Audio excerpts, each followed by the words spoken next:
Good morning student, मैं हूं आपका क्लास टीचर विवेक मेवाड़ा। बेटा,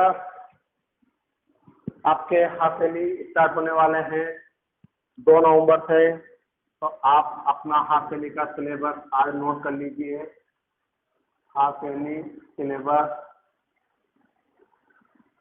आप ये नोट कर लीजिए। आपके जो हाफ ईयरली होंगे, पहले चैप्टर देख लीजिए, उसके बाद में आपके जो मन में क्वेश्चन चल रहे हैं उनको क्लियर करवाता हूँ। सबसे पहले देखिए चैप्टर नंबर 1 जो कि सेट है, चैप्टर नंबर 2 जो कि रिलेशन और फंक्शन है आपका, चैप्टर नंबर 3 जो कि ट्रिग्नोमेट्री है, चैप्टर नंबर 4 ओमिट हो चुका है, चैप्टर नंबर 5 जो कि कॉम्प्लेक्स नंबर है,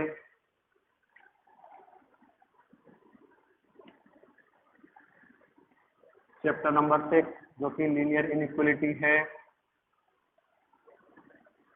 और चैप्टर नंबर 14 जो कि स्टैटिस्टिक्स है। तो ये 6 चैप्टर आपके हाफ ईयरली के सिलेबस में आएंगे। अब आप सुन लीजिए, आपका जो पेपर होगा वो पेपर आपका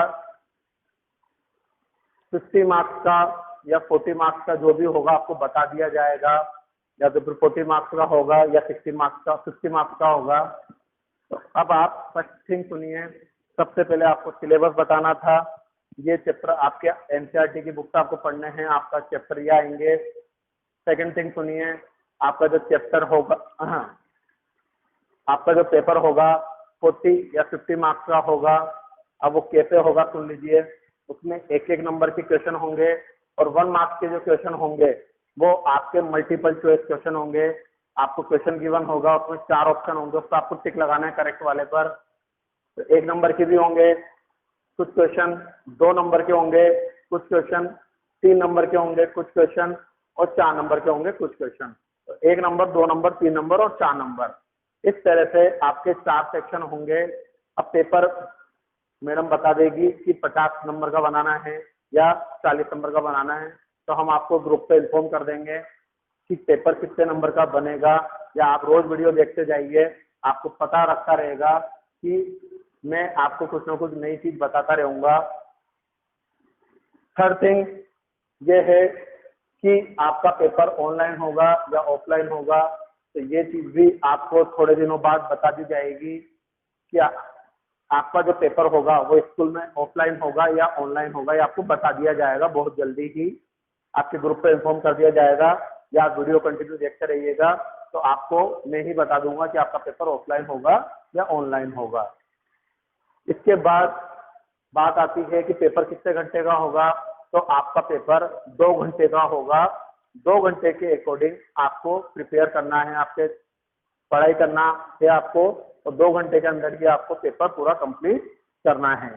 तो पेपर का जो ड्यूरेशन रहेगा टाइम का वो 2 आवर का रहेगा। तो ये सारी बातें आपको मैंने एक्सप्लेन कर दी है। अब हम हमारा जो टॉपिक है उसको कंटिन्यू आगे बढ़ते हैं।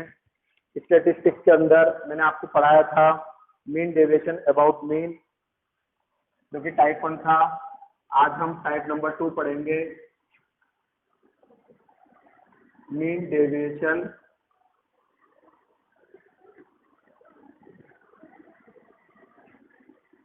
About median. आज हमारा टॉपिक है mean deviation about median, mean deviation about median. तो स्टूडेंट अब ध्यान दीजिएगा, 3 तरह से मीन निकालना सीखा, सॉरी आपने मीन डेविएशन, मीन को निकालने के 3 तरीके होते हैं। अनग्रुप डेटा का तरीका आपने पढ़ा था 9th में, और फ्रीक्वेंसी डिस्ट्रीब्यूटेड डेटा का तरीका आपने पढ़ा था 10th में, और ग्रुप डेटा का तरीका भी आपने पढ़ा था 10th में। तो मीन 3 तरीके से निकलता है। तो क्वेश्चन नंबर 3rd और 4th में अनग्रुप डेटा के रिलेटेड क्वेश्चन है, 3rd और 4th में। इसके अलावा क्वेश्चन नंबर 7 और 8 में आपको फ्रीक्वेंसी डिस्ट्रीब्यूटेड डेटा से रिलेटेड क्वेश्चन है, और क्वेश्चन नंबर 11th और 12th में आपको ग्रुप डेटा से रिलेटेड क्वेश्चन है। तो हर डेटा का मीडियन निकालने का तरीका बिल्कुल अलग होता है। तो सबसे पहले मैं आपको अनग्रुप डेटा वाला क्वेश्चन करा रहा हूँ, जो कि क्वेश्चन नंबर 3 और 4 है। मैं 3 करा रहा हूँ, तो आपको 4 करना है। अनग्रुप्ड डेटा का मीन डेविएशन। तो आपको अनग्रुप डेटा पता है, एक्सआई से रिप्रेजेंट करते हैं, और यहाँ पर आपको नंबर गिवन है 13, 17, 16, 14, 13, 17, 16, 14, आगे है 13, 17, 16, 14, 11, 13, 10, 11, 13, 10, 16, 11, 18, 16, 11, 18, 12, 17। तो क्वेश्चन है मीन डेविएशन अबाउट मीडियन। तो मीडियन का क्वेश्चन है, तो अनग्रुप डेटा का मीडियन निकालना है। तो अनग्रुप डेटा का जब कभी भी मीडियन हम निकालते हैं, तो सबसे पहली बात यहाँ पर डेटा में आपको ध्यान देनी है कि आपका जो डेटा है वो असेंडिंग ऑर्डर में जमा हुआ होना चाहिए। तो अब देख लीजिए सबसे छोटा नंबर कौन सा है, यहाँ पर 10। तो असेंडिंग ऑर्डर में जमाएंगे 10। 10 के बाद आपके पास मिल रहा है 11। 11 आपको 2 टाइम्स मिल रहा है, तो ये 11 2 टाइम्स लिख दिया। फिर आपको मिला 11 के बाद 12। 12 के बाद आप देखिए आपको मिला 13, 2 टाइम्स मिला 13, तो ये 13 को 2 टाइम्स लिख दिया। फिर मिला 14। 14 के बाद आपको 16 नहीं दिख रहा, अब 16 दिखा 2 टाइम्स, ये 16 2 टाइम्स लिख दिया। फिर 17 देखा, 17 भी 2 टाइम्स आया। अब बचा आपका कितना, 18। कितना हो गया, 18। तो सबसे पहला आपका काम होगा कि आपको जो डेटा गिवन है अनग्रुप डेटा, उसको आपको असेंडिंग ऑर्डर में जमाना होता है। अब मीन निकालने का, सॉरी मीडियन निकालने का ग्रुप डेटा का फॉर्मूला, अनग्रुप डेटा का आपको मीडियन निकालने का फॉर्मूला 9th में पढ़ा था, n/2 प्लस n+2/2 ऑब्जर्वेशन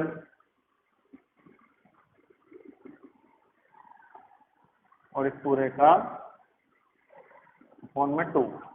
ये फॉर्मूला था आपका मीडियन निकालने का इवन नंबर का। देख लो 1 2 3 4 5 6 7 8 9 10 11 12।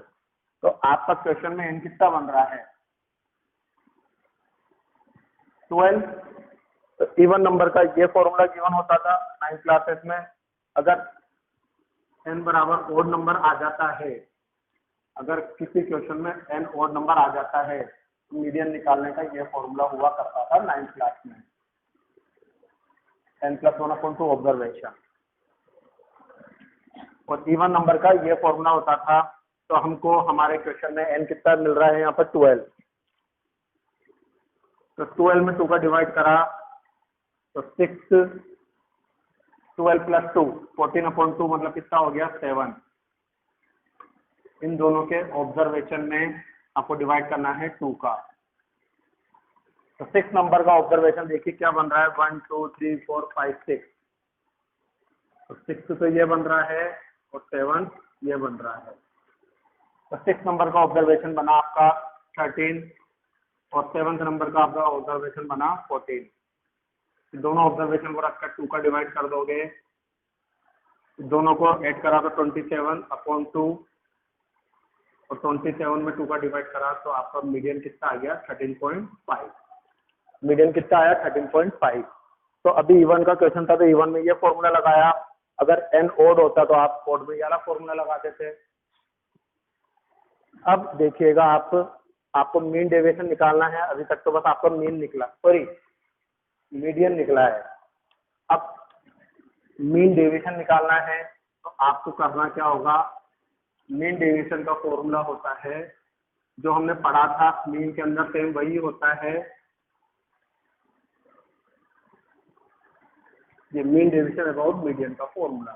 यहाँ पर पिछली बार मैंने आपको पिछले वाले में मीन वाले में क्या कराया था, xi - x bar upon n।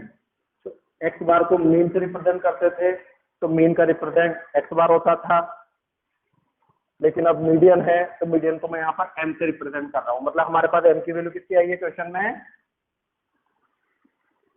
13.5। ध्यान देना। तो आपको एक तो एक्स आई लिखना है और एक तरह लिखना है एक्स आई माइनस एम, वो भी मॉडुलस में। तो एक्स आई ये रहा हमारे पास, जो हमने असेंडिंग ऑर्डर में जमाया था, 10, 11, 12, 13, 13, 12, 13, 13, 14, 16, 16, 17, 17 और 18। अब आप इनों में से एम की वैल्यू कितनी है? 13.5। तो एक्स आई में से एम को माइनस करो, तो 10 में से 13.5 गए तो 3.5 नेगेटिव में होते हैं, लेकिन मॉड्यूलस की वजह से पॉजिटिव हो गए। 11 में से माइनस करा तो 2.5, फिर से 11 में से माइनस करा 2.5, 12 में से माइनस करा 1.5, 13 में से माइनस करा 0.5, फिर 13 में से माइनस करा 0.5, 14 में से माइनस करा 13.5 को तो 0.5, ये इसका 16 में से माइनस करो 2.5, फिर 16 में से माइनस करा 13.5 को तो 2.5, 17 में से करा 3.5, फिर इसमें से सेपरेट करा 3.5 और 18 में से करा तो 4.5। अब आपको क्या करना है? इन सभी नंबर का टोटल करना है। तो इन सभी नंबर का टोटल कर लीजिए, तो वो आपका क्या कहलाएगा? सिग्मा एक्स आई माइनस एम कहलाएगा। तो 5, 10, 15, 20, 25,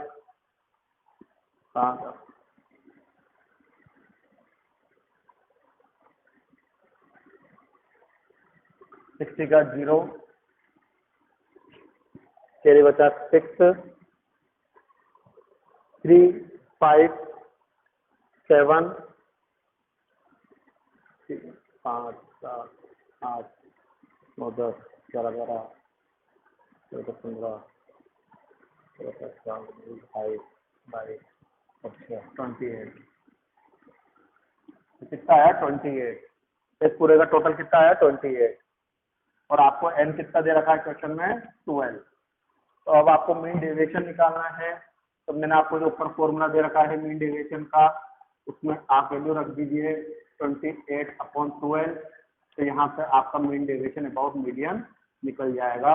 28 में 12 का डिवाइड कर लीजिए, 2 टाइम्स गया 24, 4 कैरी बचा, 3 टाइम्स करा 36, फिर 4 बचा, फिर 3 टाइम्स गया 36, तो 2.33। ये आपका मीन डेविएशन होगा। तो अनग्रुप्ड डेटा का मीन डेविएशन फाइंड करने का कंसेप्ट ये होता है। ये है आपका अनग्रुप्ड डेटा का मीन डेविएशन फाइंड करने का कंसेप्ट। क्लियर है ना स्टूडेंट? ओके। अब इसका आपको जो बचता है फ्रीक्वेंसी डिस्ट्रीब्यूटेड डेटा और बचता है grouped data. Frequency distributed data और ग्रुप्ड डेटा, तो ये चीज आपको मैं नेक्स्ट वीडियो में बताऊंगा, क्योंकि ये बहुत ही लेंथी टॉपिक है आपका। फिर मैंने बता ही दिया 26 अक्टूबर तक जितना मैं पढ़ा दूंगा उसका आपका ये वाला स्टैटिस्टिक्स चैप्टर आएगा 25 अक्टूबर तक। 25 अक्टूबर तक जितना ये चैप्टर हो जाएगा उसका आपका ये 14 चैप्टर आएगा। इस बात का ध्यान दे लीजिएगा। Okay, goodbye student, have a nice day. Bye bye बेटा, तैयारी करिए आपके लिए की पेपर नजदीक आने वाले हैं। Okay, good bye.